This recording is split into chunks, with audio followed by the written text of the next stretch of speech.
There you are again. Another battery problem at the end of the last video. So I think I was saying something about you can get off the antipsychotics if you want. And yeah, just keep that in mind if you ever do start taking them.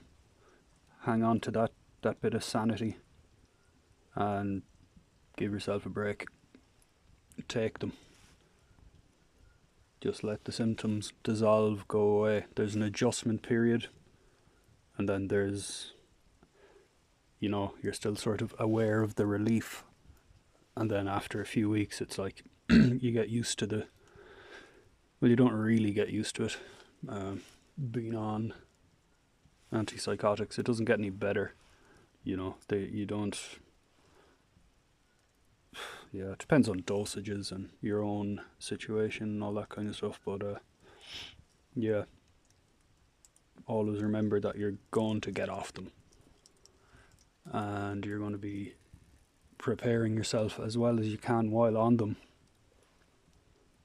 to come out the other side and be able to take the bull by the horns.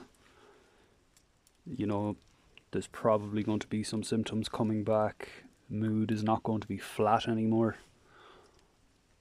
You're going to start experiencing more emotions and mood swings or whatever. Just, it's like more of your system is going to come back online. So you have to be prepared to start dealing with that. And yeah, that's the most important thing.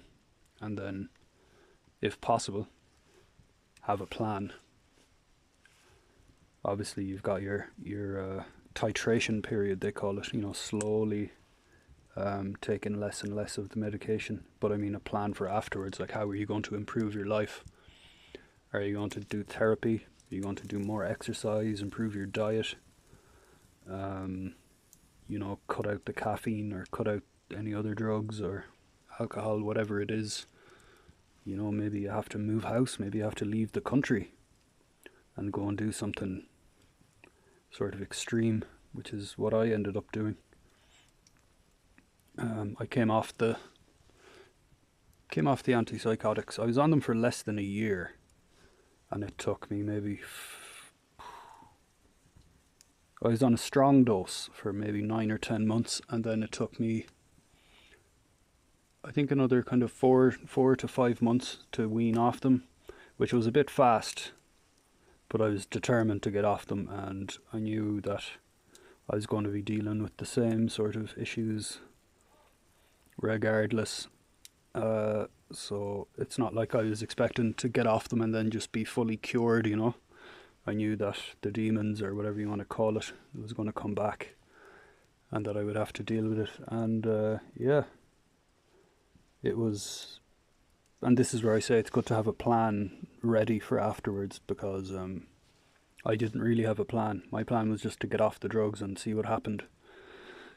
And yeah, I basically just started having like mood swings, and the voices came back and all this kind of stuff, but I hadn't changed my situation. It left me, I was like, not exercising enough, not eating proper food, all this kind of stuff. And I was stuck in a very dark country, bad weather, all this stuff, not many people around. I had family for support, for which I'm forever grateful. But yeah, it was just too much monotony and sort of unwillingness to make the changes on my half, but also sort of a lack of ability, because that's the thing with the antipsychotics, is they shut off your creativity. And when I say creativity, you might think like right brain, art or music, or creative thinking or whatever, but it's quite more in depth. It's like I couldn't plan anything. I couldn't think 15 minutes into the future. And if I could, like if I had an appointment or had to go to the shop or something that was like inevitable happening in the sort of near future, I would just get dread, because I knew that I would have to try and pull myself out of being super lethargic and basically zombified. in order to go and do that thing, and I rarely wanted to do anything, because there's something comfortable about, or it's not even comfortable being in that state, but when it comes to trying to apply your faculties to doing real world stuff, it's not there. You can't plan. It's just like, how am I going to get to the appointment? Will I cycle? Will I walk? Do I have a lift with somebody? Am I going to stop at the shop along the way? What do I need to buy in the shop? What are we going to talk about at the appointment? What's the weather like? Do I need a jacket? Like those sort of practical, I would call creative, imaginative thoughts, as simple as they are, were next to impossible. So it just made doing anything out in the real world, simple things, it just made them so difficult, And yeah, and along with it is because you know that you're supposed to be applying your creative faculties and initiative and stuff like that. You're used to doing it all your life. That's how you get through life, is being able to make little plans and accomplishing them, however small they are, But that whole part of the brain or the body, whatever, it gets shut off with those drugs. At least it did for me, and I know other people as well. That's why those people in psychiatric units get so institutionalized, and get stuck there, maybe long past their sell-by date, sort of a thing, because they lose the ability to actually plan anything. They just do what the doctor tells them.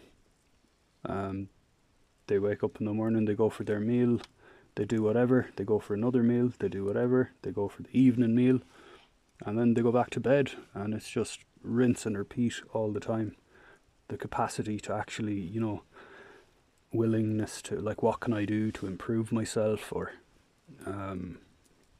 anything like that, a lot of the time it's just not there. Not the ability to do it is shut off, and that's because a lot of the thing with the psychosis is the imagination, is kind of running wild. Imagination, like the mind, the imaginative mind, it can conjure up anything. You know what I mean? Like all the inventions in the world, all the movies, all the music, all the books, everything. People's names, parents coming up with names for their children, everything is coming from the imagination, you know what I mean? As unimaginative as things may be, it all takes that faculty. As simple as waking up in the morning is like, I have to go to the bathroom.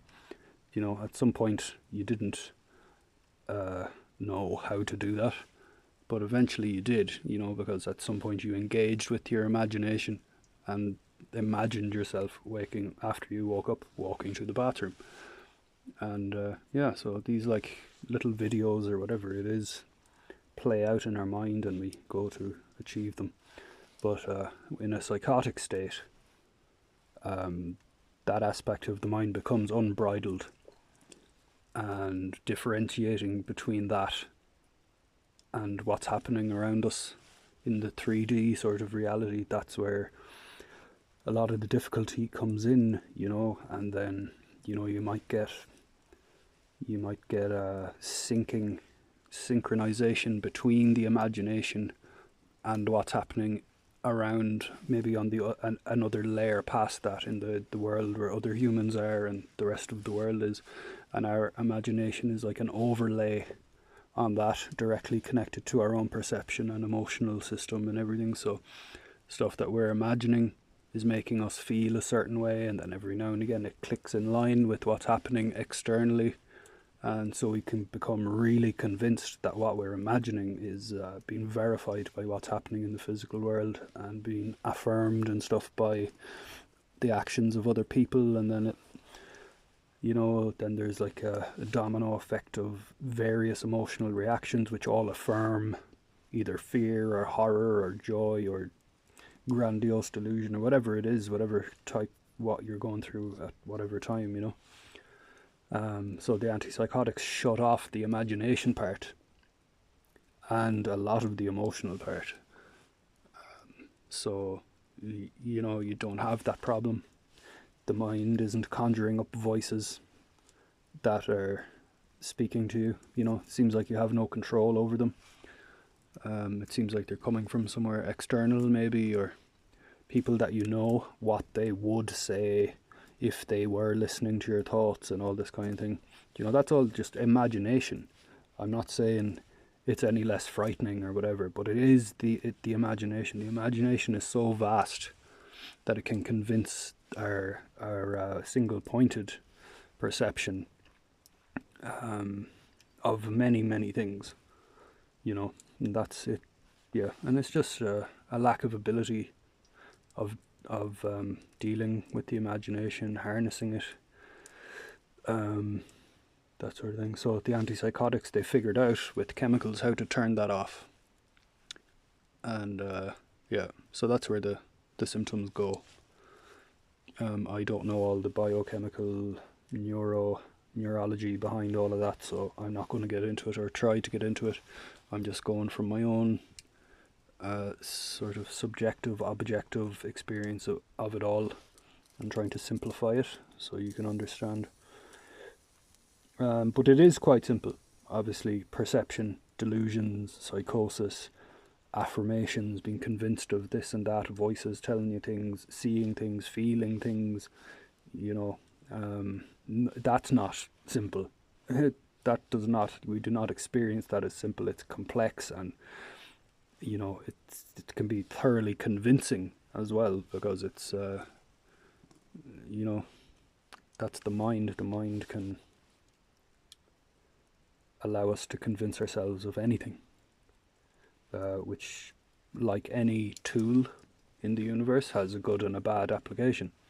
You know, you can go and kill a squirrel with a hammer, or you can build a house. It's the same with the mind.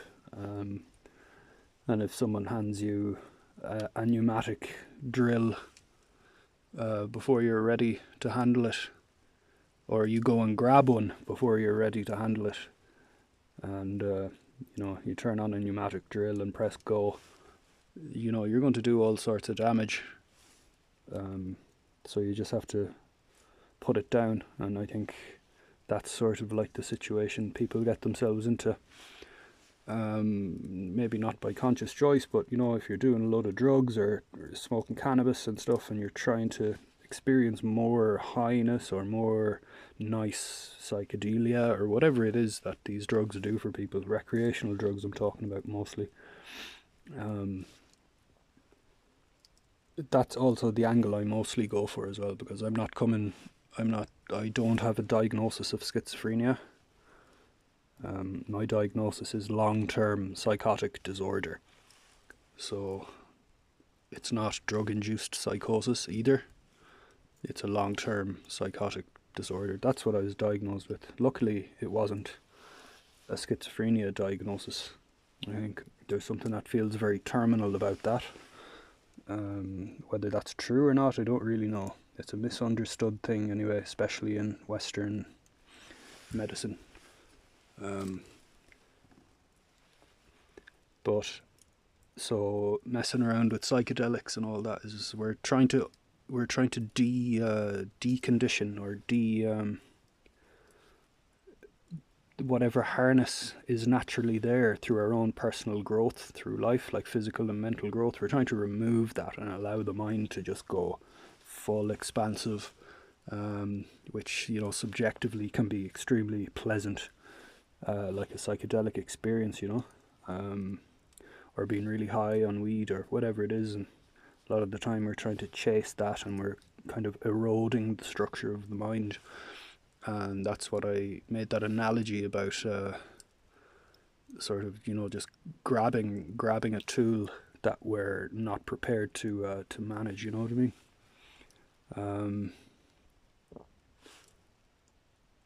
Or yeah, if you can picture the mind or different faculties of the mind as like a massive power tool that's capable of doing incredible things, whether it's, you know, building a house or making a road, or you know, like sheer destruction of everything around it, you know. If you don't know how to handle it,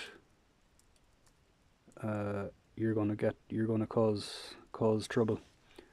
And in the case of a pneumatic drill, a psychiatrist comes along and gives you antipsychotic drugs, And the analogy would be someone just reaches in and plugs out the pneumatic drill because you don't even know how to plug it out once it starts. And you're just left there holding onto it as in terror as it flies around the place, drilling everything and destroying things against your will. Do you know? Even though you're responsible for unleashing it in the first place. So, yeah, so psychiatrists will come along and plug it out, i.e. give you antipsychotic drugs, and the pneumatic drill then is rendered useless. So, technically, we should be working our way up to handling such elements like that. We start with the little plastic hammer when we're kids, and maybe we'll work up to a ball peen hammer. We learn how to hammer in a nail without damaging our thumb, etc., etc. Maybe we can swing a sledgehammer and a pickaxe at some point and not waste any energy. You know, can dig a hole or sink a fence post into the ground, you know, efficiently. Then maybe the day will come when we're big enough and strong enough to handle a pneumatic drill and make a new path through the garden or whatever, or get rid of an old patio.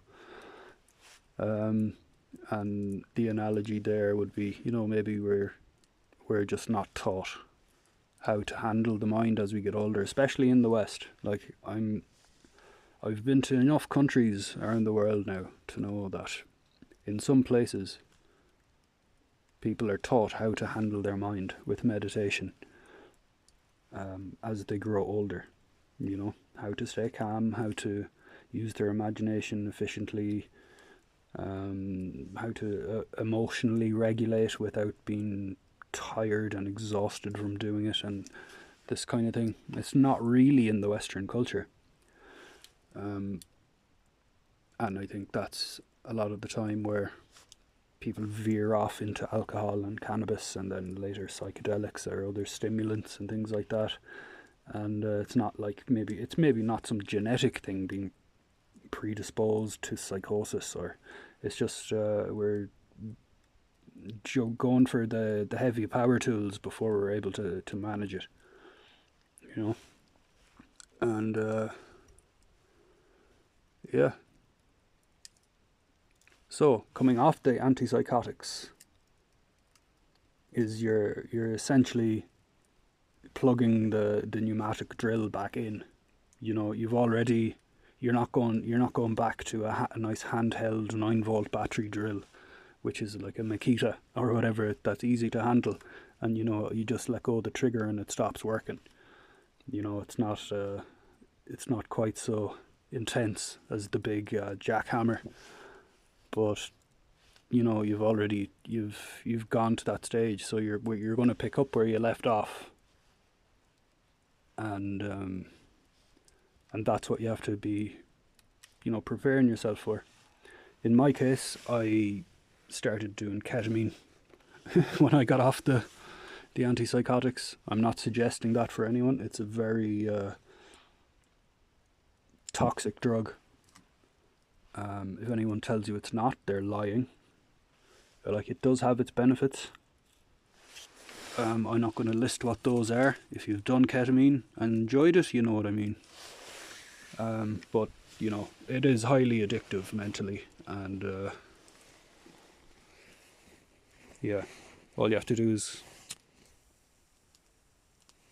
Google damage from ketamine, and you'll see, and why it's not good to take that regularly over a long period.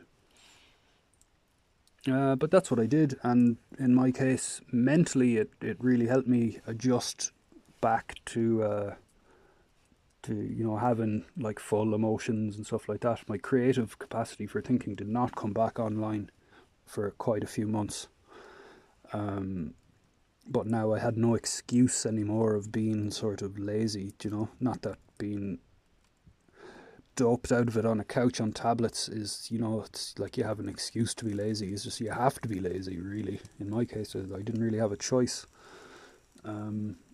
But yeah, that part of the brain the creative thing coming back online took a while for me, and I was impatient, and so I was doing ketamine and having psychedelic experiences regularly and listening to music and getting that, coaxing this sort of creative element back into my life, and of course ketamine is anti-anxiety as well, and it's sedation in its own way. It can be dark and scary as well. It depends what's bubbling down there in the subconscious. Ketamine will take you into that as well if it's there. But for the most part, I found it fairly euphoric, and but I did overdo it and started to experience some physical problems.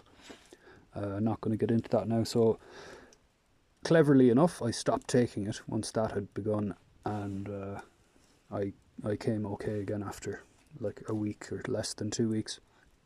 But then I was raw, back in the world, raw, didn't have this excuse of being slobbed on the couch, had to start exercising or at least getting out for walks, cooking food, not just ordering food or buying ready-made food, like actually putting creative energy and thought into preparing meals, which is something I took pride in all my life. I love cooking, always loved cooking for myself, cooking for others, and I lost that capacity when I was on antipsychotics. So slowly that was one way of sort of coaxing myself back into creativity with benefits, but yeah, it wasn't enough, and yeah, eventually I was just getting sick of being where I was. I was seeing psychiatric services, but they weren't psychologists. There was no therapy available, like talk therapy. There would have been private maybe somewhere, but I didn't have the money for that. So they were checking up with me after I had gotten off the antipsychotics and stuff like that, and they still do, but because of my diagnosis, I'll be, I'm a lifer, even if I'm doing sort of okay. And I don't really need the services. I'm still, like in touch with them and have to let them know that I'm okay, and I'll be on it forever. But yeah, but I was going nowhere really where I was. No stimulation, couldn't stimulate myself to get into anything. The weather, everything was just dark and wet and cold, and as much as I love being out in the forest and the beach and the mountains and all that, I just didn't have the energy or the will to put myself through, minus temperatures and wind and rain and all of that. I hadn't really seen the sun on my skin in probably a year and a half, 2 years at that point, save for a couple of weeks in the summer where it might be t-shirt weather. The rest of the time, no natural vitamin D or just the joy that being out in the sun brings. None of that, a complete lack of that, and I love that. I've always needed that in my life. So I took a notion in the middle of the night to book a flight to Portugal about a month, in about a month's time, mid-December, and a hostel, and I said, I'm going to walk from Portugal to Turkey. That was my plan. I hadn't exercised in 2 years. I was in bad shape. I hadn't been eating. My digestive system, everything still wasn't back normal. Yeah, even after I got off the antipsychotics, that was still a serious issue. The digestive, I went into detail a bit on that in the previous video. So yeah, and then sort of told my family last minute, I'm going to Portugal and I'm going to walk to Turkey. And of course they didn't believe me and they were worried, but they knew I was off the tablets and everything. But yeah, so with my little bit of savings, I flew to Portugal, and straight away it was like, 18, 19 degrees in December, no rain, sun on my skin. Had to go out and buy groceries because my budget was so small. Buy groceries, and cook for myself in the hostel, burgers and all these, local produce, prawns and local bread and all this kind of stuff, like delicious food in Portugal, as I'm sure fish, everything. And spent about 10 days in Lisbon, slowly building up the strength. I had my rucksack. I got a pair of hiking shoes. I got a cheap tent and a sleeping bag, and I got everything into my rucksack. And I started walking. And then, so on my first day, I did carrying about 20 kilos in my rucksack, include with water and everything, way too much stuff. But I did about 30 kilometers on my first day, and I was in so much pain because I hadn't done any exercise. I got this, I think it's called plantar fasciitis. It's where the muscles that adjoin like the heel of the foot, from your calf down and stuff, and then there was like, from the malnutrition and everything, it was just like I had barely any fat left in my feet.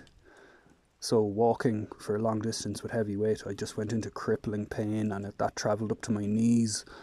So just after a few days, like, I pushed myself really hard, and I got to where I wanted to go. There was a particular sort of archaeological site over in eastern Portugal that I wanted to get to by a certain date, and I made it there despite basically being on my hands and knees in the middle of the night in country roads in Portugal. I made it there. I just dug deep and I pushed through all the rage and the pain and torment and everything, and just kept going, and I made it there and camped out for the first night in my new tent. And it was cold, really cold, but it was winter solstice of 2024. So the end of 2024, I made it to this beautiful place in Portugal, camped out for the night, and I'm not a pagan or anything like that, but I consider the winter solstice to be the new year. At least in the northern hemisphere, that's significant because it's when the days start getting longer again. After the solstice, it's been as dark and the nights have been as long as they're going to get, and then they slowly start getting shorter and the sun starts coming up gradually earlier every day. So that was my new year, and I made a resolution to really dig deep and put in massive effort as regards exercise and improving my diet, and knowing I was going to be facing demons, and basically just to keep that in mind and use the exercise to sort of burn it off, to burn off the karma, just to burn off the psychosis, to burn off the old thoughts of rage and disgust and just everything that had culminated over the psychotic period of kind of 2.5 years very intensely, just to burn it off, stop talking to certain people who were bringing me down in my life and all this kind of thing. But I became very injured doing that over a few days. I tried to do too much too fast, and so with my very small budget, I was like, I can't afford to stay in Portugal in hostels and rest up and all that. I can't really be out camping and stuff like that because I'm not mobile enough to get myself to a shop and back, and I don't know how long it's going to take for my feet and knees and stuff to heal. So I got a bus down through Portugal to the south of Spain. Stopped off in a couple of little Spanish cities in very cheap hostels, ate cheap food, met a few people, but I was still hobbling around the place, resistant to even taking ibuprofen or anything. I was just like, deal with the pain, and eventually, hopefully, it will heal up. And then I got the ferry across to Tangier in Morocco because I knew everything over there was a lot cheaper than Europe. I was able to get a hostel for maybe €6 or €7 a night, and food and everything was very cheap there. So I was like, okay, I can comfortably stay here now for as long as it takes, really, until my legs and stuff heal up, and then I'll go back to the south of Spain and start walking up the coast of Spain and aim for Turkey. I still had that idea in my head.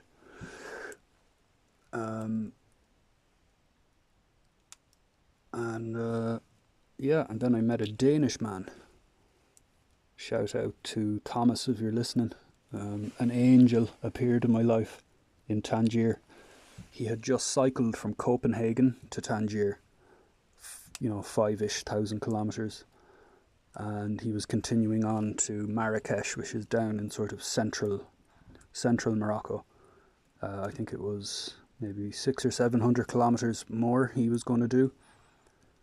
And he wanted to go and visit the Sahara Desert, which is east of Morocco. It's another 600 kilometers east of Marrakesh, before you hit the Sahara Desert. So I said, okay, let's do it. He went off cycling ahead.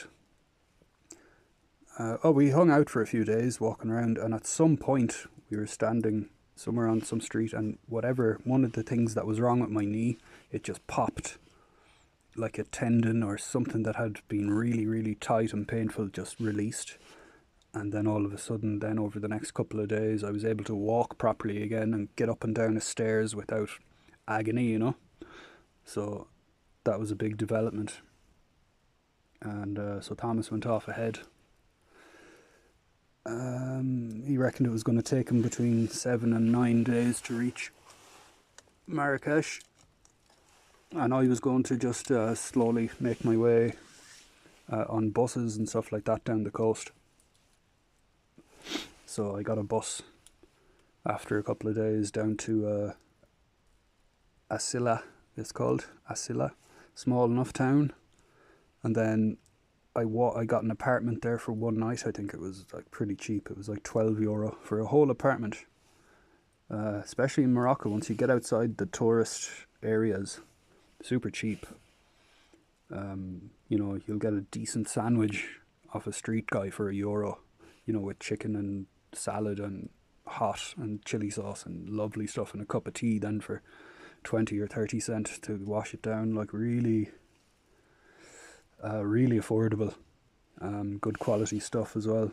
So I had that little apartment, and then I walked about 20 kilometers to the only stone circle in Morocco. It's called Merzouga, Mazura, and it's recently been made a national heritage site. But so I went there, and I was like, okay, I'm able to walk again, carrying my backpack. Good, this is great. I still wasn't too fit, but I managed to do it. After the leg got better, I was just in much better spirits, And now I was starting to have a little plan as well, meeting Thomas again down in Marrakesh. It was a plan, it was a goal to achieve. I'm just becoming aware of that now, as where I had been, aimless in a sort of black hole, not knowing how to plan or where to go or anything. I'd pushed myself out of that depths of despair, and it was painful, but I was starting to get out of it, emerge out of it. So I got to see that stone circle, and I was happy. Spent some really nice time with locals and had some great food and conversations and then went back to that little apartment, and then over the course of maybe 3 or 4 days after that, using buses, I got myself to Marrakesh. Also, buses in Morocco are super cheap. You can travel long distances, 400 or 500 kilometers for less than €10. Very comfortable modern buses. I got to Marrakesh. Was there for 1 or 2 nights ahead of Thomas, it turned out, and then he eventually arrived on his bicycle, and that was his last stop. He had cycled from Copenhagen to Marrakesh. This man is in his mid-50s, by the way. Fit as a fiddle, smoking cigarettes and cycling 100 kilometers a day, yeah. But And on his last day, he cycled 160 kilometers, and this is on a bike pack setup, with heavy gear, with all the camping equipment, everything, clothes, everything on the bike, and the bike itself was 20 kilograms. So you can imagine 160 kilometers on your last day. He really pushed it. Incredible. I couldn't believe it that he did that. But we went out for a nice meal that night in Marrakesh, and met up with another guy, an American guy, became friends with him, and we decided to rent a car and drive out to the Sahara Desert. And so we had a bit of a rigmarole with the Moroccan locals about actually renting the car. We were going to do it with the owner of the hostel, and then he was quoting us one price, and then when the car showed up and the time came for us to pay the fee, the prices tripled and all this kind of thing. So we told him to go on his way, and we went with an actual legit car rental company. They're at the airport in Marrakesh, or any city, I suppose, and it's incredibly cheap. Just got a small car, and then we drove all the way from Marrakesh to Merzouga, right on the edge of the Sahara Desert, not far from the Algerian border, and spent the night there. Got up and had sunrise in the Sahara. And if you do go to Morocco, make sure you go to the Sahara. There's day trips and everything you can take, where you go in a bus or in a jeep, and there's hotels and everything is planned out. It's really not expensive, and it's worth it. Or you can rent a car or just take the bus yourself. There's accommodation in Merzouga. We got a hostel room with 3 beds for 3 people. I think it cost us maybe €20 for the night for 3 people, and the breakfast was included, and it was an incredible breakfast. Full spread, fruit, cheese, breads, cereals, yogurts, tea, coffee, juice, everything. We were sat there for a good hour stuffing our faces after we got back from sunrise in the desert. But yeah, make sure you do that if you're in Morocco. Incredible place. And then, yeah, slowly we made our way back then to Marrakesh. And we were there for 1 or 2 days. And Thomas was trying to decide what to do. Was he going to cycle all the way back to Copenhagen, or was he going to put the bike on a plane?